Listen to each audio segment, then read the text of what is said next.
الحمد لله نحمده ونستعينه ونستغفره ونعوذ بالله من شرور أنفسنا ومن سيئات أعمالنا من يهده الله فلا مضل له ومن يضلل فلا هادي له وأشهد أن لا إله إلا الله وأشهد أن محمدا عبده ورسوله يا أيها الذين آمنوا اتقوا الله حق تقاته ولا تموتن إلا وأنتم مسلمون يا أيها الناس اتقوا ربكم الذي خلقكم من نفس واحدة وخلق منها زوجها وبث منهما رجالا كثيرا ونساء واتقوا الله الذي تساءلون به والأرحام إن الله كان عليكم رقيبا يا أيها الذين آمنوا اتقوا الله وقولوا قولا سديدا يصلح لكم أعمالكم ويغفر لكم ذنوبكم ومن يطع الله ورسوله فقد فاز فوزا عظيما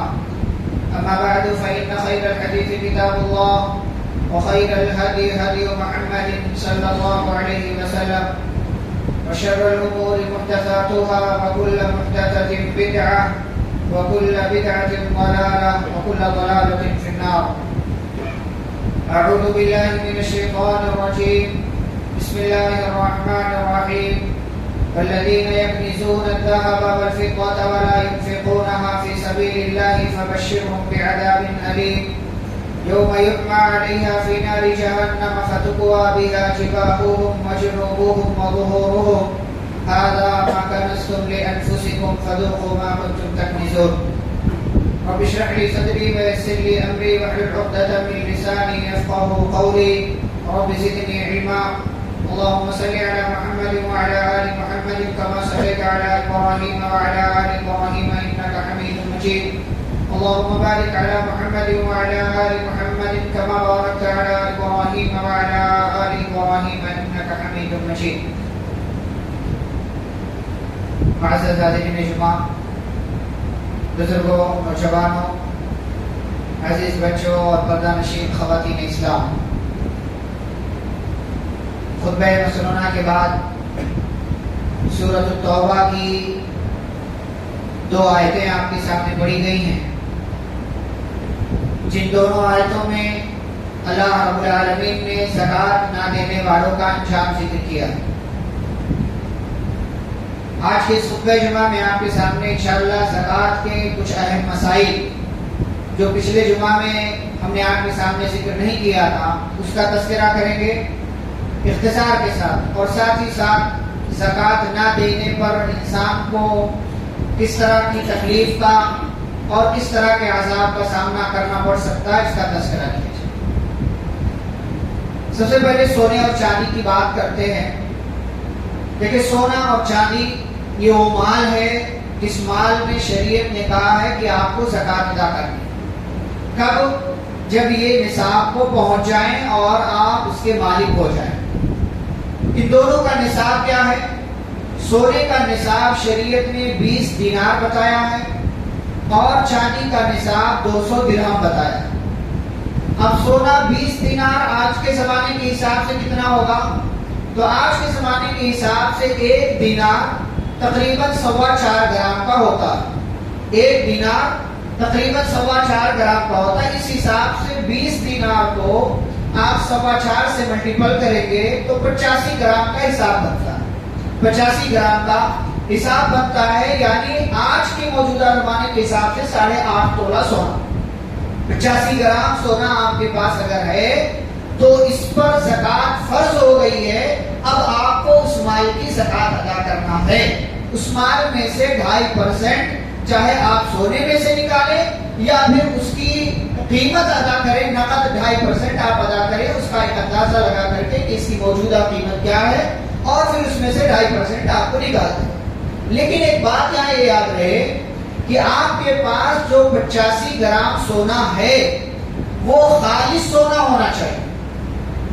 خالص سونے پر زکوٰۃ فرض ہے. مثال کے طور پر اگر کسی کے پاس 22 کیرٹ والا سونا ہے 85 گرام تو یہ خالص سونا نہیں ہوا.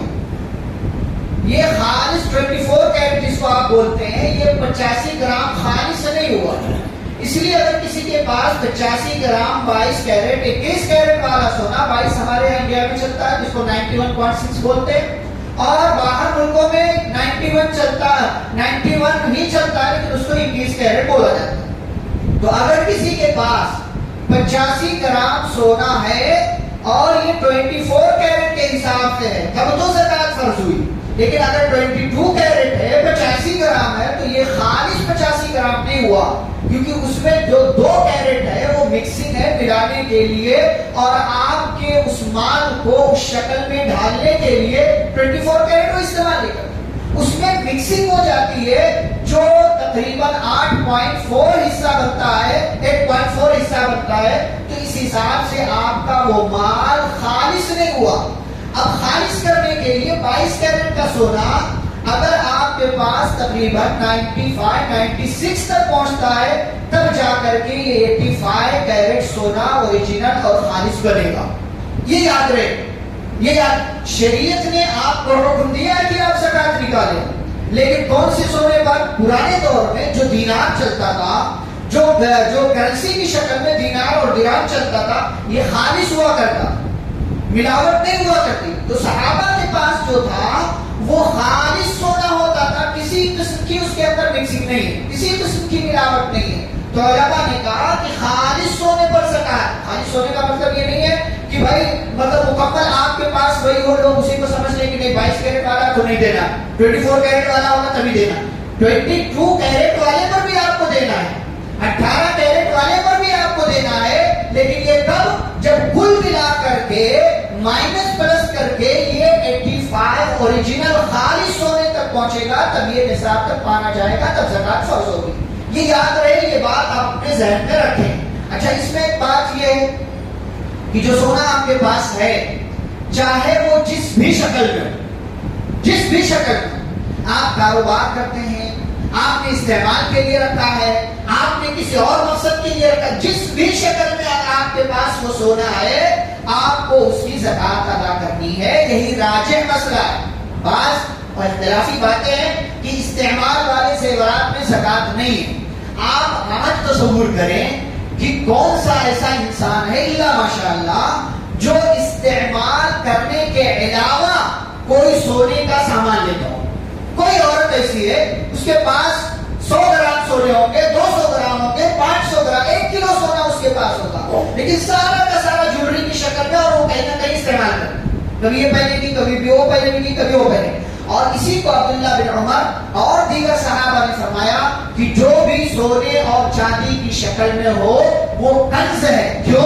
اس لیے کہ آپ سونا لیتے ہی اس مقصد کے تحت ہے کہ آگے جب بھاؤ بڑھے گا تو ہم بیچ دیں گے، اس سے ہمارا فائدہ ہوگا۔ یہ کنز ہے، آپ نے اس کو فائدے کے لیے رکھا، فائدے کے لیے نہ بھی ہو تب بھی آپ کے پاس جو سونا ہے استعمال کی شکل میں، اس کا کیا ہے؟ فائدہ ہوتا ہے۔ عورت مر جاتی ہے، اس کا وہ مال وراثت میں اس کے ورثہ کے درمیان تقسیم ہو، وہ مال کی شکل میں ان کو ٹرانسفر ہو جاتا ہے۔ تو اسی لیے چاہے وہ استعمال کے لیے ہو یا غیر استعمال کے لیے ہو، بہرحال اس پر زکات فرض ہو جائے گی اگر وہ 85 گرام 20 دینار سونے کے برابر پہنچ جاتا ہے اور وہ نصاب کو پہنچ جاتا ہے۔ یہ بات، اب اس میں الگ الگ لوگوں کے الگ الگ سوال ہو سکتے ہیں جس کو یہاں بیان کرنے کا مقصد نہیں۔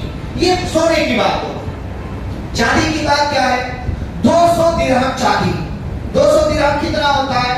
موجودہ زمانے کے حساب سے آپ کریں تو 1 درہم کسی نے کہا کہ 3.25 گرام، کسی نے کہا کہ 3 گرام کے قریب ہوتا ہے، تو 200 درہم کو اس حساب سے علماء نے کہا 595 گرام، 595 گرام، تقریباً 600 گرام چاندی اگر کسی کے پاس ہے، سال گزر گیا اس پر، وہ اس مال کا مالک ہے، تو اب اس کو زکات دینا پڑے گی۔ اب یہاں پر بعض لوگ کہتے ہیں کہ یہ تو بہت کم ہوا، تو دیکھیں شریعت نے یہی پیمانہ مقرر کیا ہے۔ اللہ کو معلوم تھا کہ ایک دور آئے گا چاندی کی قیمت بہت کم ہو جائے گی، ایک دور ایسا آئے گا سونے اور چاندی میں زمین آسمان کا فرق ہو جائے، اس کے باوجود شریعت نے وہی 200 درہم، وہی 595 گرام فکس کر کے رکھا۔ اگر شریعت چاہتی تو کہہ دیتی کہ جس کے پاس 5 کلو چاندی ہوگی وہی جو ہے زکات دے گا، 595 گرام والے کو دینے کی ضرورت نہیں ہے۔ تو یہ چاندی کا نصاب ہے، کسی کے پاس تقریباً 600 گرام چاندی ہے، سال گزر گیا ہے، چاہے جس وہ ہے اس کو اس مال کی 2.5% زکات ادا کرنا. اب اس میں ایک مسئلہ یہ ہے کہ زکات ادا کون کرے گا؟ سونا عورت کا ہے، چاندی عورت کی ہے، تو اب اس کی زکات کون ادا کرے؟ بیوی یا شوہر؟ تو دیکھیں جو جس مال کا مالک ہوگا وہی زکات ادا کرے، کیونکہ ملکیت شرط ہے. ملکیت، عورت کے پاس جویلری ہے، عورت کے پاس سونا ہے، تو عورت جو ہے اس کی عورت کی ملکیت میں وہ ہے. اب مرد کی شوہر کی ذمہ داری نہیں ہے کہ وہ اس کی زکات نکالے. شوہر سے بات کریں آپ، عورت شوہر سے بات کرے، شوہر نکال دے، الگ بات ہے. یہ شوہر اپنی مرضی سے عورت سے پوچھ کر کے نکال دے، الگ بات ہے. لیکن اگر شوہر نے نہیں نکالا اور عورت نے شوہر کو یاد نہیں دلایا تو شوہر گنہگار نہیں ہوگا، عورت گنہگار ہوگی. کیوں؟ اس لیے کہ وہی عورت اس مال کی مالک ہے اور وہ مال اس عورت کی ملکیت میں ہے. ایک اور چیز یہاں پر، کیا سونے اور چاندی کو ملا کر کے زکات دیں گے؟ نہیں، دونوں کا نصاب الگ الگ ہے. دونوں کا نصاب الگ، دونوں کا پیمانہ الگ الگ ہے. تو سونا کسی کے پاس 20 دینار 85 گرام ہے تب وہ زکات ادا کرے گا. اگر کسی کے پاس چاندی 200 درہم 595 گرام ہے تو پھر وہ اس کی زکات ادا کریں گے. دونوں کو مکس نہیں کیا جائے گا. یہ بات ہو گئی سونے کی، یہ بات ہو گئی چاندی کی. آگے روپے کی طرف آتے ہیں. روپیہ اس زمانے میں کرنسی نہیں تھی، روپے کی کوئی شکل نہیں تھی. جو سونا تھا وہی کرنسی، جو چاندی تھی وہی کرنسی، وہی جو ہے زیورات، وہی جو ہے تجارت میں استعمال ہوتا تھا، وہی عام لین دین میں بھی استعمال ہوتا تھا. لیکن جب کرنسی کا دور شروع ہوا تو علماء نے کہا کہ چونکہ کرنسی کے ذریعے وہی فائدہ لیا جاتا ہے جو فائدہ سونے اور چاندی کے ذریعے لیا جاتا ہے، اس لیے کرنسی میں بھی زکات ہوگی. اب کرنسی میں جب زکات ہوگی تو کون سی کرنسی میں زکات ہوگی؟ تو کہا وہ کرنسی کہ جیسے سونے پر سال گزر گیا تب زکات فرض ہے، ایسے ہی کرنسی پر ایک متعینہ مدت تک کسی کے پاس سال بھر مال ہے تو اس کو زکات دینا پڑے گا. اب یہ مال کتنا ہونا چاہیے؟ پیمانہ کیا ہونا چاہیے؟ کس کو ہم پیمانہ بنائیں گے؟ کس کو دیکھ کر کے جو ہے رقم میں، کرنسی میں، روپے پیسے میں زکات ادا کریں گے؟ تو یا تو سونے کو آپ پیمانہ بنائیں یا تو آپ زکات کو پیمانہ بنائیں. دونوں طرح کی باتیں ہیں. لیکن چاندی کو پیمانہ بنانے میں یہ احتیاط ہے. احتیاط، دو فائدہ ہے. چاندی کو پیمانہ بنانے میں دو فائدہ. ایک فائدہ تو کہ احتیاط، احتیاط مطلب آپ بچ جائیں گے اگر چاندی کو پیمانہ آپ بنائیں گے. آپ چاندی کو پیمانہ بنائیں گے تو بچ جائیں گے. اور دوسرا فائدہ یہ ہے کہ جتنے لوگوں کے پاس، جتنے لوگ زکات ادا کریں گے اتنا زیادہ غریبوں کا فائدہ ہو. اور زکات کے سسٹم میں اصل مقصد بھی یہی ہے کہ غریبوں کا فائدہ ہو، غریبی دور ہو، محتاجی دور ہو. تو اس لیے علماء نے کہا کہ اگر چاندی کو آپ معیار بنا کر کے اگر روپے پیسے کی زکات نکالتے ہیں تو یہ زیادہ احتیاط والی بات ہے اور اس میں غریبوں کا فائدہ ہے اور زکات کا یہی مقصد ہے. اچھا، آپ کوئی اعتراض کرے یا کوئی بات کہے، سوال کرے کہ آج کے زمانے میں چاندی کی ویلیو بہت کم ہو گئی ہے، ہر بندے کے پاس تقریباً 600 گرام چاندی کے برابر سال بھر پیسہ ہوتا ہے. تو دیکھیں، پیسے کی بات آپ چھوڑ دیں، پیسے کی بات آپ چھوڑ دیں. اگر صرف اتنی بات کہی جائے کہ 595 گرام چاندی کسی کے پاس ہے تو اس کو زکات ادا کرنا ہے، بات درست ہے کہ نہیں درست؟ درست ہے. تو 595 گرام کی کیا ویلیو ہے آج؟ 40,000 45,000 روپے مشکل سے. تو آپ چاندی کوئی ہی لے لیں تب بھی آپ شریعت کی بات پر اعتراض کر سکتے ہیں. تو شریعت نے یا علماء نے جب پیمانہ اس کو بنا دیا تو اعتراض کا پہلو بات، یعنی جب آپ کے پاس 595 گرام چاندی ہے تب تو آپ کو زکات دینا ہے. لیکن اگر اسی کے برابر پیسہ آپ کے پاس ہو گیا تو زکات کیوں نہیں دے سکتے آپ؟ بالکل زکات آپ دے سکتے ہیں. تو یہ پیمانہ ہے اور اس میں جیسا کہ میں نے کہا دو فائدے ہیں. دونوں فائدہ یہ ہے کہ اس میں آپ کے لیے بھی ثواب ہے اور غریب کا بھی اس کے اندر فائدہ ہے. اور شریعت کی اصل تعلیم یہی ہے زکات کو فرض کر کے زکات کا مسئلہ بیان کر کے. یہ بات ہو گئی روپے پیسے کی. اچھا، روپیہ پیسہ سال بھر میں چاندی کے برابر ہو، اندازہ آپ لگائیں اس کا 2.5%، سونے میں بھی 2.5%، چاندی میں بھی 2.5%، روپے پیسے میں بھی 2.5%. اب تجارت کا مال ہے، تجارت کے مال پر زکات، لوگوں کے الگ الگ سوال ہو سکتے ہیں، اس لیے میں اس پہ تفصیل کے ساتھ کوئی بات نہیں کروں گا۔ تجارت کے مال کا آپ اندازہ لگائیں گے، سال بھر کا دکان میں کتنا حساب ہے، دکان میں کتنا مال ہے، اس کا سال کے آخر میں آپ حساب کریں، پوری چیزیں آپ اندازہ کر کے پہلے سے حساب کتاب کے ساتھ رکھیں، سال ختم ہو دکان میں کتنا مال ہے، کتنا جانا ہے، کتنا آنا ہے، وہ سب اندازہ کر کے آپ کسی کو کچھ دینا ہے وہ نکال دیں، کہیں سے کچھ آنا ہے وہ اس میں ملا لیں، اور پھر اس کا 2.5% آپ زکات دیں۔ اس میں اگر کسی کا کچھ الگ سے سوال ہو سکتا ہے تو علماء سے مل کر کے وہ سوال کریں، کیونکہ بھائی ہر ایک کا الگ الگ مسئلہ ہوتا ہے، کسی کی کچھ دکان ہے، کسی کی کچھ دکان ہے، کسی کی کچھ دکان ہے، تو ہر بندے کا الگ الگ سوال ہوتا ہے کہ میرے پاس ایسا ہو گیا، میرے پاس ویسا ہو گیا، تو اب یہاں سے وہ ساری باتیں بیان نہیں ہو سکتی۔ تو اسی لیے تجارت کے تعلق سے بطور خاص جن لوگوں کے سوالات ہوتے ہیں، ہو سکتے ہیں، وہ علماء سے خاص طور سے مل کر کے، اور اس معاملے کو ہلکا نہ لیں کہ بھائی آپ جو ہے ایک لمپ سم حساب لگا لیں اور اس کے بعد دے دیں، غلط ہے۔ کہیں ایسا نہ ہو کہ آپ کی زکات ادا ہی نہ ہو، کہیں ایسا نہ ہو کہ آپ جو ہے کم نکال رہے ہو، تو اس لیے آپ علماء کے سامنے بیٹھ کر کے وہ پورا جو ہے حساب کتاب کر اور پوری بات بتائیں اس میں پوری بات۔ ہمارے یہاں لوگ سوال کرتے ہیں تو جس میں ان کا نقصان والا پہلو رہتا ہے وہ سوال نہیں کرتے، وہ بات نہیں بتاتے، جس میں فائدے والا پہلو ہے وہ والی بات بیان کر دیتے ہیں کہ کہیں سے ہمارا فائدہ ہو کہیں سے بچ جائے، غلط بات ہے۔ سوال کرے تو ایمانداری کے ساتھ سوال کرے۔ رسول اکرم صلی اللہ علیہ وسلم کیا فرماتے ہیں، تم میں سے کوئی آتا ہے اپنی چرب زبانی کے ذریعے جھوٹ بول کر کے اور باتوں کو گھما پھرا کر کے میرے سامنے بات بیان کر دیتا ہے، پھر میں فیصلے سنا دیتا ہوں، تو کہیں ایسا نہ ہو کہ اس کی چرب زبانی کی وجہ سے میں نے فیصلہ تو سنا دیا، لیکن چونکہ اس نے جھوٹ بولا تھا تو میرا فیصلہ لینے کے بعد وہ گویا کہ جہنم کا ٹکڑا لے گا۔ تو آپ بھی اگر اس طریقے سے گھما پھرا کر کے سوال کریں گے، پوری بات نہیں بتائیں گے، تو دیکھیں عالم کی ذمہ داری یہی ہے کہ وہ جو سوال کیا جائے اس کا جواب دے۔ آپ کے اندر کا کیا مسئلہ ہے اس میں سے باتوں کے کرے، فلاں مولانا سے ایک سے سوال کریں گے تو کچھ اور بتائیں گے، تو ظاہر سی بات ہے عالم نے جو سوال سنا اس کے حساب سے وہ جواب دیں گے۔ دوسرے کے پاس جائیں گے تو سوال کو تھوڑا سا گھما دیں گے اور وہ کچھ اور جواب دے دیں گے، تو کہیں گے فلاں نے تو پہلے والے مولانا نے غلط بتایا تھا، اس طریقے سے بتایا تھا، آپ ایسا بتا رہے ہیں، تو یہ غلط تھا۔ تجارت کے تعلق سے زکات نکالنے میں احتیاط کریں اور اس کو اپنے لیے خیر سمجھیں، حساب کتاب کریں، اندازہ لگائیں، اور وہ سب کر کے آپ پورے مال کا کیلکولیشن کریں اور اس کے حساب سے اس کی 2.5% زکات ادا کریں۔ اب اس میں قرض کی بات آتی ہے، قرض کی بات اس میں آتی ہے تو دیکھیں قرض والا مسئلہ یہ ہے، اس میں 2 بنیادی بات ہے، اصولی بات ہے۔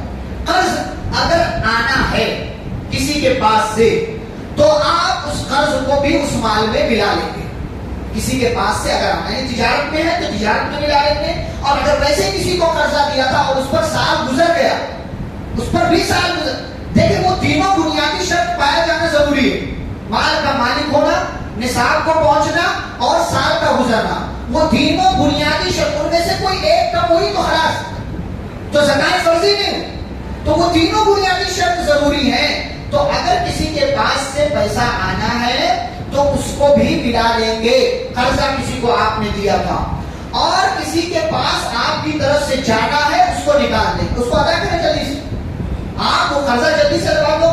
کئی سال تک یہی سوال پوچھتے ہیں، کسی کو قرضہ دینا، یہ کون سا قرضہ ہے، وہ 2 سال پہلے والا، دیتے نہیں ہے سامنے والے، سوال برابر کریں گے کیونکہ اس کو نکال دینا پڑے گا۔ تو آپ کسی کو قرضہ واپس کرنا ہے تو وہ قرضہ اس کو واپس کر دیں، وہ مال نکال کر کے پھر اندازہ کریں، 2.5% زکات دیں۔ اچھا اس میں بات یہ ہوتی ہے کہ ہماری مارکیٹ اتنی خراب ہو گئی ہے اور ہمارے لوگ اتنے بگڑ گئے ہیں کہ قرضہ لیتے واپس نہیں کرتے، قرضہ لیتے واپس نہیں کرتے، لیتے ہی اسی نیت کے ساتھ کہ واپس نہیں کرنا ہے، اس نیت کے ساتھ لیں گے تو اللہ واپسی کا راستہ بھی نہیں بنائے گا، یہ حدیث ہے۔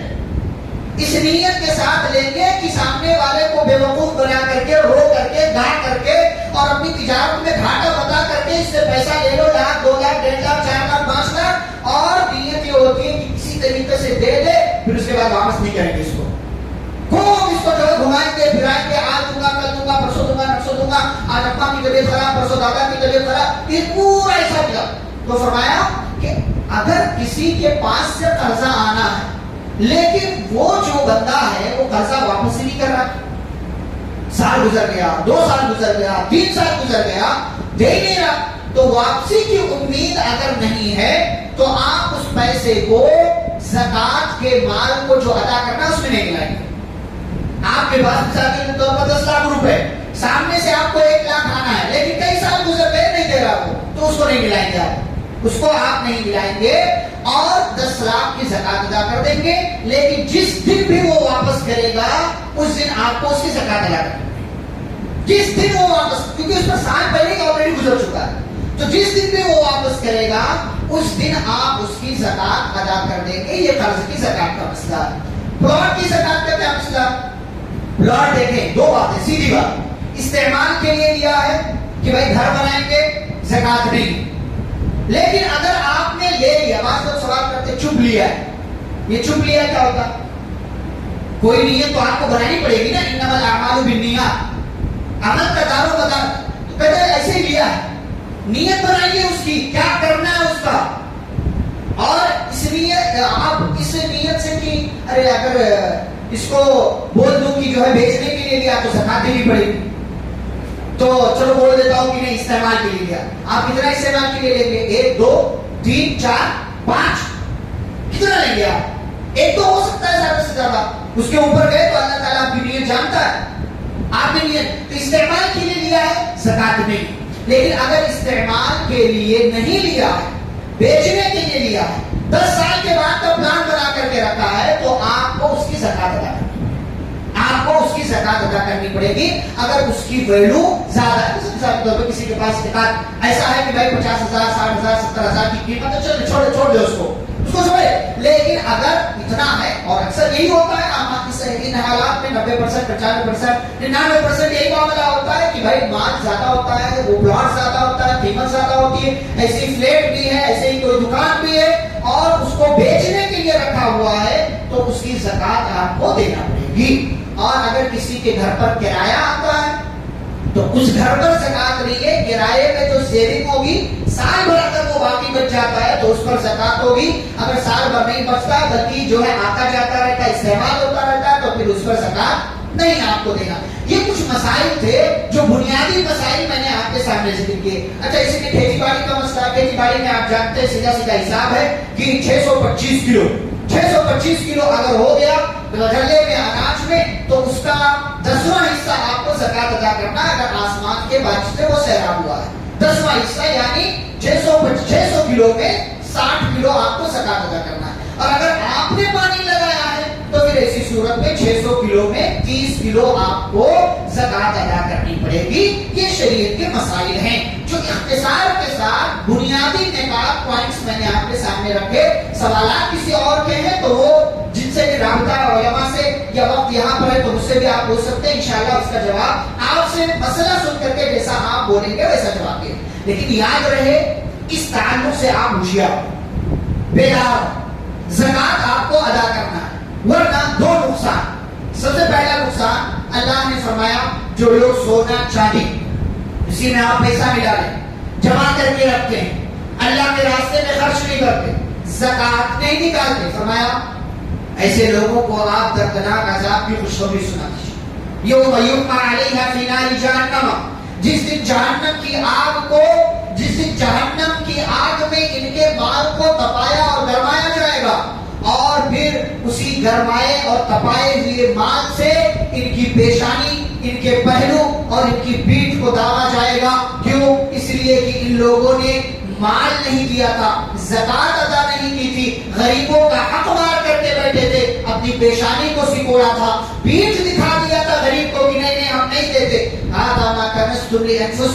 اللہ فرمائیں گے جاؤ آج تمہیں جہنم کے اندر ڈالا جا رہا ہے, جاؤ جہنم کے اندر اس عذاب کا مزہ چکھو. یعنی رسول صلی اللہ علیہ وسلم فرماتے من آتاه الله مالا فلم يؤد زكاته مثل له شجاعا اقرع له سكيبتان يطوقه يوم القيامة ويقول انا مالك انا کنزك.